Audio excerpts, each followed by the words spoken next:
panahon na para bang uulan. So this time, ito na nga yung sinasabi kong Eco-Tourism Drive na gagawin nating proyekto para sa paglilinis ng ating ilog Sabang, Tipakan at Lukban. At kasama natin ang Sangguniang Barangay ngayon at binabaybay natin ang daan papuntang Sabang diyan sa may Lukban Valley, at ang buong Sanggunian ay nagkaisa sa umagang kay gandang ito upang maglinis ng ating ilog.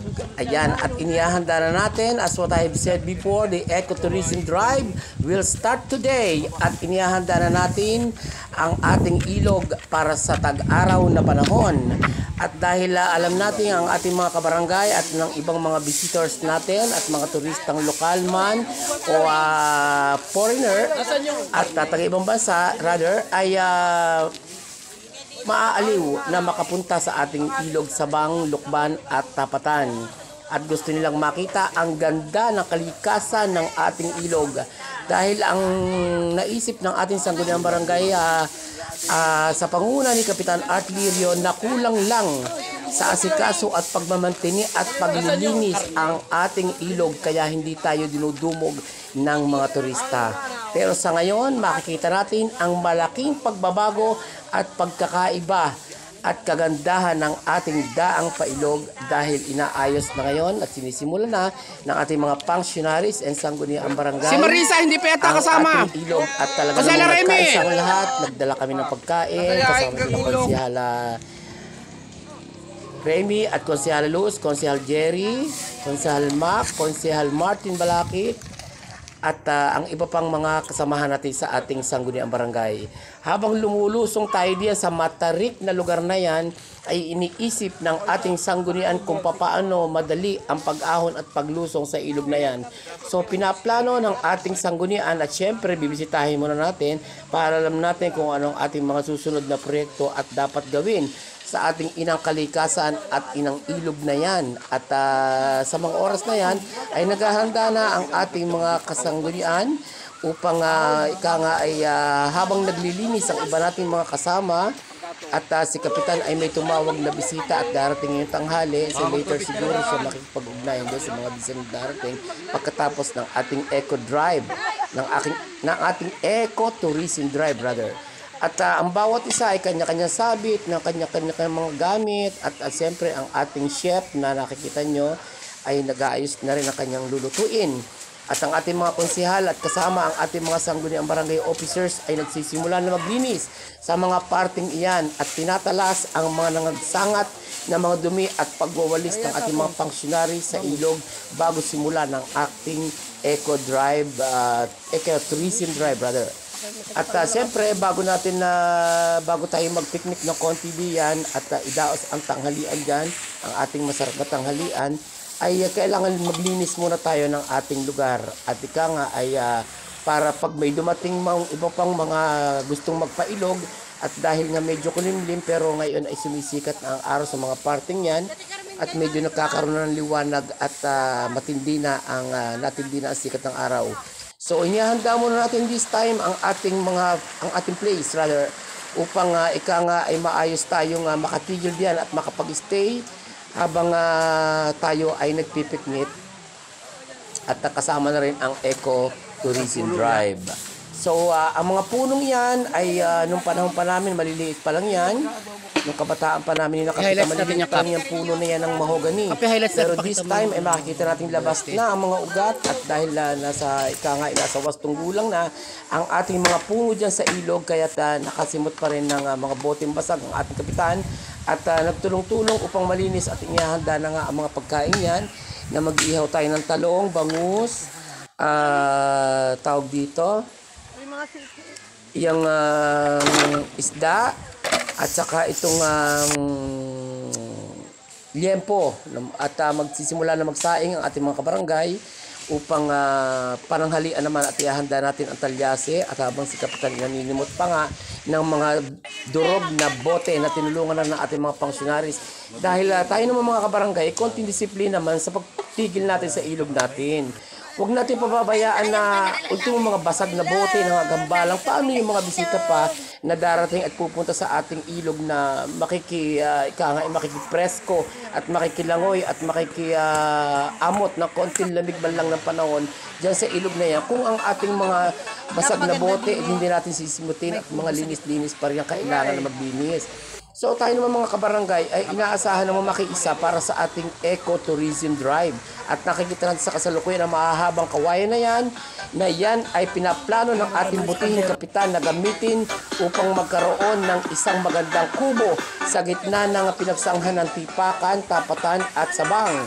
At sa mga pagkakataong yan ay nagsimula ng mag-usap ang ating sangguniang barangay at ang ating kapitan at ang mga konsihales upang ay mapag-usapan ng maayos at pinipreserve na rin ni kapitan ang mga tubong manggarian na siguro na iwanan ng mga nagpipiknik at sumibol dyan at ipinipreserve niya at iniingatan upang paglagungan naman at pagtanda ng bunga ng puno ng mangga na yan ay mapakinabangan ng ating mga susunod na henerasyon. At sinisimula na nga alisin ang mga batong nangagambalang dyan sa gitna ng ilog at magkakaroon ng isang malawak na languyan. At pinaplano ng ating sangguniang barangay na magdala dyan kahit mga 100 sako o 200 sako at lalagyan ng buhangin at pala at kalawit upang malinis na maigi yan. So ito ay first drive pa lamang ng ating ecotourism drive. At pansamantalang inihahanda pa ang mga programang yan para sa mga susunod na araw. So this time ay nagsasaing muna ang ating sanggunian dahil medyo ay nagtinapay lang ng umaga at kape. So inihahanda na ang sinaing at nagmamarinig na rin ang ating chef. At talaga namang ang ay hinahalong maigi at minamarinade ang paa ng manok. At ang ating kapitan ay busy na sa paglilinis at pagsisimula ng ating ecotourism drive. At yung parting yan, nalilinisan ni kapitan, mamaya makikita natin na magkahahawa na yan. At ay dyan pinaplano lagyan ng isang magandang kubo na pahingahan ng ating mga magpipiknik dyan sa ilog kung sakali man at medyo napagod at nag-iihaw na rin si Konsyal makmak ng bangus at talong at kaya inihahanda natin tanghalian samantalang iba natin mga functionaries ay abala at nag-i-enjoy pagkatapos maglinis ng kapaligiran sa pag-videoke na dala ni Ate Carmi ang isang portable videoke machine. At tayo ay medyo nakaluag-luag sa trabaho sa barangay. So ay kasama na ang paglilinis sa ating ang ecotourism drive ay sabay na rin ang pagpipiknik at pananghalian dyan sa ilog upang tayo naman mga magkakasama sa sanggunian. Kami magkakasama sa sanggunian rather ay magpapresko muna. At yung lugar na yan ay nililinis na at makikita natin na pagka kayo nagpailog ay malinis na yung lugar na yan at hinawa na yan. So dyan itatayo ang isang malaking kubo at pinaplano at nagpausok na rin ng konting mga pausok habang mga tinalas na mga sangat ay pinapausukan at sinisilab upang mawala ang mga insektong lumilipad sa ilog natin. At inihahanda na rin ang ating paa ng manok na talaga namang inadobo at pagkasarap-sarap ng kain namin dyan guys. At talaga namang ang sanggunian ay nagkaisa upang linisin ng ilog at hawiin ang mga nagagambalang na sangat ng mga kung ano-anong tuyong dahon na para medyo lumalim naman ng konti. Para medyo malalim naman ng konti rather ang ating lalangoyan. At dyan sa parting yan ay lilinisin yan at lalagyan ng isang kubo in the near future. At yan ang ating ibang mga kasama na sumunod, si Consul Jerry, na kasama pa ang ating elder senior citizen na walang iba kundi ang may-ari ng Wonder water supply dyan sa May Tikbil, si Kuya Juan.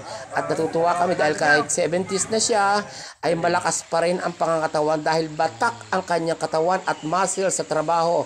At yan nga sinalubong ng ating sangguniang barangay at namakuna rin kami diyan sa mga oras na iyan upang makaroon tayo ng isang salad-salad at nagdala na rin ng mga pala at tiko ang ating ibang mga sangguniang barangay upang at yan inihahanda na ang pagkain. Sa oras na yan ay magsisimula ng kumain at nagpipicture-picture muna at nakakatuwa ng magpakuha muna ng picture para souvenir at pag naman mamimiss natin ang ilog ay makikita natin ang ating mga souvenir. Yan, sure. At yan, nagsisimula ng magkainan ng Sangguniang Barangay dahil nakaluto na nga. At nanalangin muna sa pangunguna ni Konsehala Luz ang ating sanggunian upang ikangay gabayan tayo ng ating po may kapal sa ating mga proyekto. At yan talaga naman ikang pagkatapos ng kain ay taob naman talaga isang talyasing kanin. At habang pagkatapos kumain ay yan, nagbababad-babad muna ang ating mga kasamahan. At medyo nakakita tayo dyan at nakita natin dyan ang mga kabataang taga-Silangan, taga-Tabaan na talagang nagpipiknik din at nakisanib din sa amin upang makiisa sa ating ecotourism drive sa paglilinis ng ating ilog. At ang ilog na yan ay dapat natin pangalagaan upang ang ating pamayanan ay pag tayo ay medyo ikangay naiinitan sa itaas ay tayo lulusong lamang at meron tayong ilog na naghihintay. Diyan itatayo sa lugar na yan na nalilinisan na ng Sangguniang Barangay and functionaries ang isang malaking kubo na magkakaroon ng isang malaking medyo malalim na languyan upang ang ating mga kabarangay masiyahan pagdating ng summertime at nagsisimula ng magtag-init. Kaya yan ay ating protektahan mga kabarangay at sana po ay palagi tayong makiisa sa anumang proyekto ng ating sanggunian upang ang ating mga pamayanan, ang ating barangay Balele at ang ating inang ilog at ang ating inang barangay ay maayos ang pamumuhay. And thank you so much for watching and thank you for support.